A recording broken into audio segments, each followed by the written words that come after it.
اس documentary میں ہم حضرت موسیٰ علیہ السلام اور فرعون کی حیرت انگیز کہانی بیان کریں گے جو انسانی تاریخ کی سب سے بڑی اور سبق آموز کہانیوں میں سے ایک ہے۔ اس کہانی میں آپ دیکھیں گے فرعون کا ظلم اور غرور، اللہ کے معجزات، بنی اسرائیل کی جدوجہد اور حق کا باطل پر غلبہ۔ ہر منظر تفصیل کے ساتھ بیان کیا جائے گا۔ ہم قرآن مجید کی وہ آیات بھی بیان کریں گے جو آج بھی ہماری زندگی کے لیے روشنی اور ہدایت ہیں۔ اس سفر کے آخر تک ہمارے ساتھ رہیے، جہاں ہم دیکھیں گے کہ اللہ کی قدرت نے اس وقت کے سب سے طاقتور بادشاہ کو کس طرح ذلت آمیز انجام تک پہنچایا۔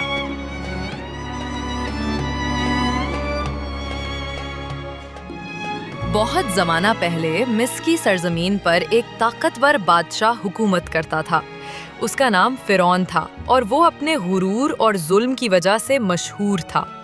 فرعون نے اپنے آپ کو خدا قرار دیا اور لوگوں کو مجبور کیا کہ وہ اس کی عبادت کرے۔ جو بھی نافرمانی کرتا اسے سخت سزا دی جاتی۔ بنی اسرائیل جو مصر میں غلاموں کی زندگی گزار رہے تھے، انہی میں ایک بچہ پیدا ہوا۔ یہ بچہ تاریخ بدلنے کے لیے آیا تھا۔ یہ تھے حضرت موسیٰ علیہ السلام۔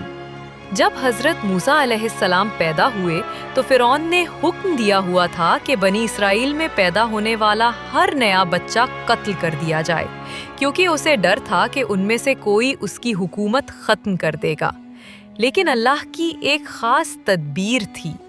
حضرت موسیٰ علیہ السلام کی والدہ نے انہیں ایک لکڑی کی ٹوکری میں رکھا اور اللہ پر بھروسہ کرتے ہوئے دریائے نیل میں بہا دیا۔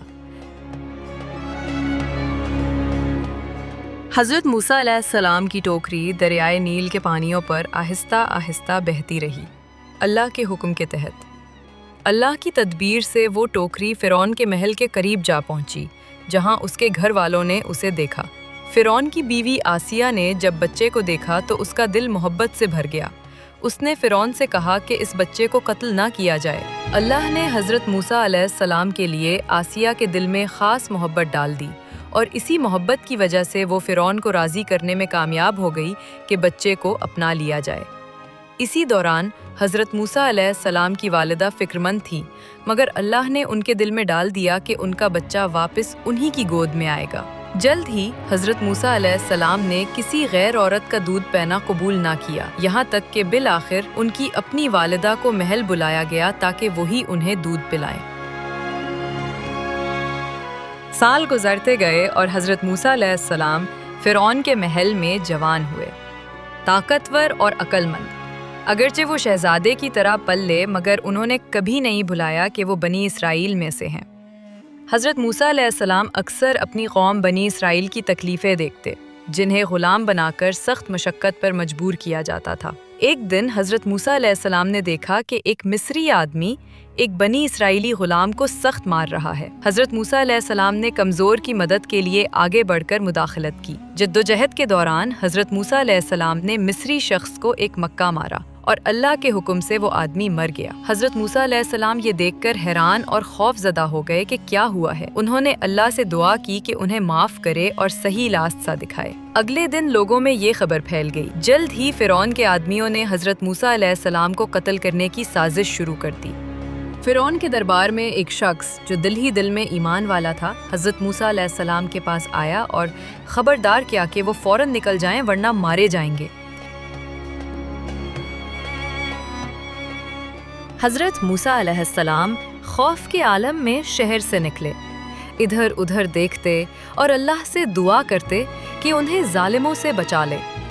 وہ صحرا کے سفر پر نکلے، بھوکے اور تھکے ہوئے، نہ کھانے کو کچھ تھا نہ پینے کو، بس اللہ کی رحمت پر بھروسہ تھا۔ کئی دنوں کے سفر کے بعد حضرت موسیٰ علیہ السلام مدین کی سرزمین پر پہنچے، جہاں ان کی زندگی کا نیا باب شروع ہونے والا تھا۔ مدین کے ایک کنویں پر حضرت موسیٰ علیہ السلام نے چرواہوں کو اپنے جانوروں کو پانی پلاتے دیکھا۔ ان میں 2 عورتیں بھی تھیں جو اپنے جانوروں کے لیے پانی نکالنے میں مشکل محسوس کر رہی تھیں۔ حضرت موسیٰ علیہ السلام نے نرمی اور مہربانی کے ساتھ آگے بڑھ کر ان عورتوں کی مدد کی اور ان کے جانوروں کو پانی پلا دیا۔ عورتیں گھر جلدی واپس گئیں اور اپنے والد کو بتایا کہ ایک اجنبی شخص نے ان کی مدد کی۔ ان کے والد حضرت شعیب علیہ السلام تھے۔ حضرت شعیب علیہ السلام نے حضرت موسیٰ علیہ السلام کو اپنے گھر بلایا اور لمبے اور مشکل سفر کے بعد انہیں کھانا اور پناہ دی۔ حضرت موسیٰ علیہ السلام نے حضرت شعیب علیہ السلام کو اپنی پوری کہانی سنائی، فرعون کا ظلم، بنی اسرائیل کی حالت اور یہ کہ وہ مصر سے کیوں نکلے۔ حضرت شعیب علیہ السلام نے انہیں تسلی دی اور کہا کہ اب وہ نہ گھبرائیں کیونکہ وہ ان کی حفاظت میں ہیں۔ حضرت شعیب علیہ السلام کی ایک بیٹی نے مشورہ دیا کہ موسیٰ علیہ السلام کو کام پر رکھا جائے کیونکہ وہ طاقتور، امانت دار اور نیک ہیں۔ حضرت شعیب علیہ السلام نے حضرت موسیٰ علیہ السلام کو اپنی ایک بیٹی سے نکاح کی پیشکش کی، اس شرط پر کہ وہ 8 یا 10 سال ان کے ساتھ کام کریں گے۔ حضرت موسیٰ علیہ السلام نے یہ پیشکش قبول کر لی اور یوں ان کی زندگی کا نیا باب شروع ہوا، شادی شدہ، مطمئن اور سکون سے بھری ہوئی۔ کئی سالوں کی مشقت کے بعد وہ کئی سال مدین میں رہے، ایمانداری سے کام کرتے اور ایک خاندان بناتے ہوئے، یہاں تک کہ ایک دن اللہ کی تقدیر نے انہیں دوبارہ مصر کی طرف بلایا۔